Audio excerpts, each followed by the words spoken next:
Federated Learning is a popular framework for training an AI model in multiple edge devices using their local data. And today we want to look at the scenario of deploying federated learning in a large-scale wireless networks. More and more technologies leverage wireless connections to connect human, machines, and everything. So they build on 5G as a platform and penetrates every aspect of our life and also our societies. The design of 5G network is largely based on a modularized approach consisting modules such as sensing, control, computing, and communications. Now, while 5G is under deployment, the research of 6G has started. The KPI of 6Gs are more ambitious. You increase a tenfold increase in terms of peak data rate, average data rate, network connectivity density, and so on, and several times reduction of the latencies. And all these KPIs cannot be met by using the conventional modularized design approach. In other words, 6G will feature the integration of communication, sensing, control, and computing. At the higher levels, we can say that a key feature of 6G is the integrated communication and computing, and we give it a name called IC², which will be the theme of our today's talk. Machine learning in wireless networks belongs to the paradigm of IC². This is where Shannon meets Turing. The area of information theory or digital communication was founded by Claudius Shannon. It concerns a wide range of topics such as encoding, transmission, resource management, multi-access, and networking. The area of AI was founded by Alan Turing. It consists of totally different topics such as deep learning, high-dimensional data processing, active learning, transfer learning, and supervised learning. In the past decades, these two areas have been advancing along two parallel paths. But in the new paradigm of IC² or machine learning in wireless networks, these two areas will be merged. Thereby, it creates many opportunities of cross-disciplinary research. So, for those who are not familiar with federated learning, let me briefly introduce the algorithms. So, the system consists of one server and multiple devices. And so, the federated learning is based on distributed implementation of stochastic gradient descent. So, it is an iterative algorithm. So, in each iteration called communication round, the server will broadcast the global model to all the devices for updating. Then each device will update the model using local data set and generates a stochastic gradient or local models. And then the local model or the stochastic gradient, local gradient will be uploaded to the servers. So upon receiving a local gradient or a local models, the server will be doing averaging over all the local updates to get a more accurate updates. And then these global updates, a gradient or a model, will be used to update the global models. So after that, the server will broadcast the updated global model to all devices again. That starts a new communication round. So designing federated learning systems faces many challenges. One challenge is the slow convergence that typically takes hundreds of rounds. It means that the algorithm will need a large number of channel use and can incur a significant communication overhead. The local gradient or local models are high-dimensional data, and its uploadings over wireless channels will experience fading and interference, and make sure the uploading is reliable and also sufficiently fast is also a key challenge.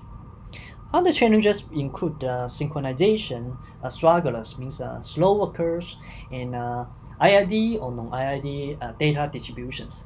So for this talk, we are mainly concerned about the first two challenges, which constitutes a communication bottleneck.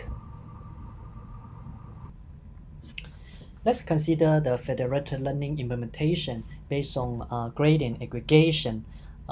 So the function of the uplink transmission is for the server to obtain a aggregated version of the local gradients from the devices. And here lies the communication bottleneck. So there are two possible techniques to support the gradient aggregation over the multi-access channels. One is the conventional technique called digital off-the-air aggregation based on orthogonal access. So essentially, each device just treat the local gradients as the regular payload data, encode the data, and then transmit the data over allocated bandwidth. And then upon receiving the data, the server will perform off-the-air aggregations.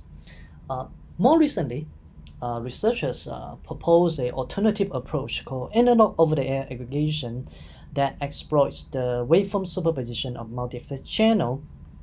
So for this approach, each device encode the data using linear analog modulation, and then perform channel inversions, and then transmit the data over the multi-access channels. And because of the waveform superposition of the multi-access channel, the server automatically receives the aggregated version of the local gradients. Okay, so how do we compare these two techniques? Digital off-the-air aggregation involves cake cutting of the radio resource, so its latency is long. While analog over-the-air aggregations is a simultaneous technique, so its latency is short, so it allows a fast gradient aggregations. On the other hand, because of coding, digital aggregations ensures reliabilities, but for over-the-air aggregation, without coding, the received aggregated gradient is exposed to noise and interference perturbations. So we will discuss both of these techniques and compare their performance.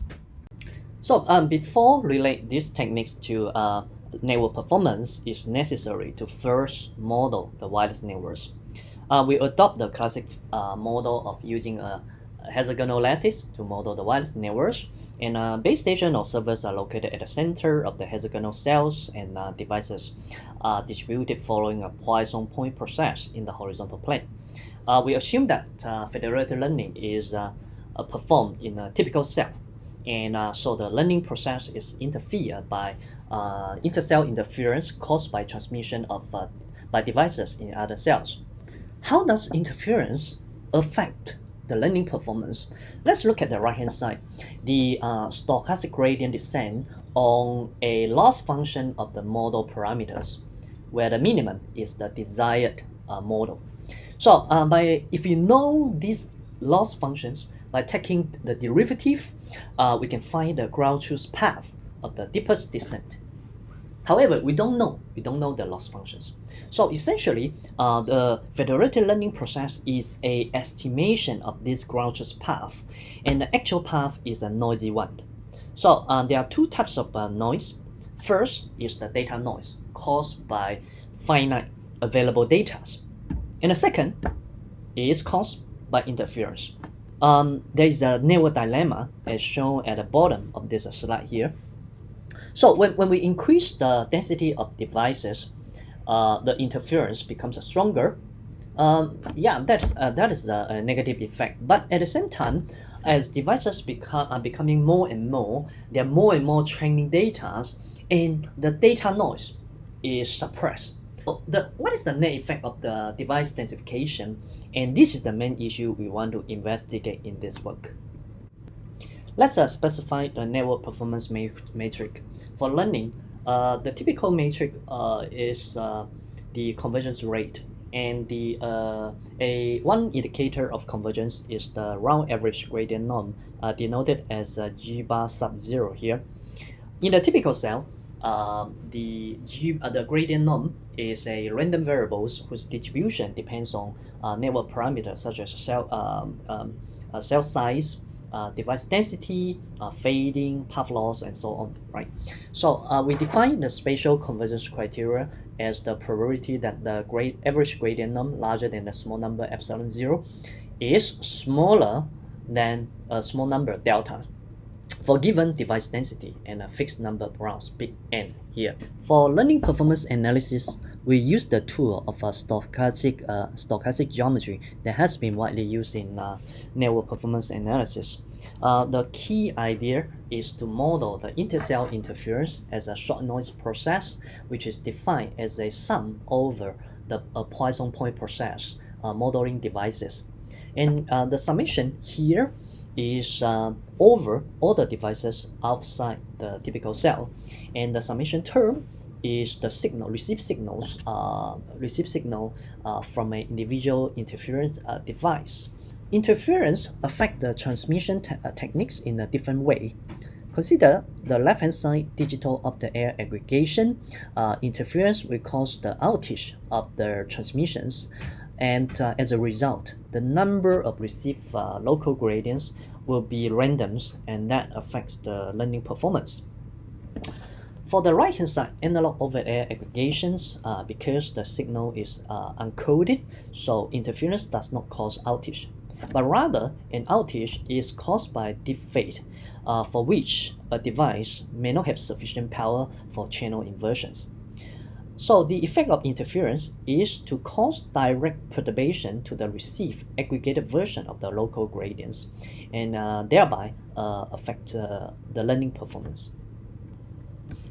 So the mathematical analysis is rather involved.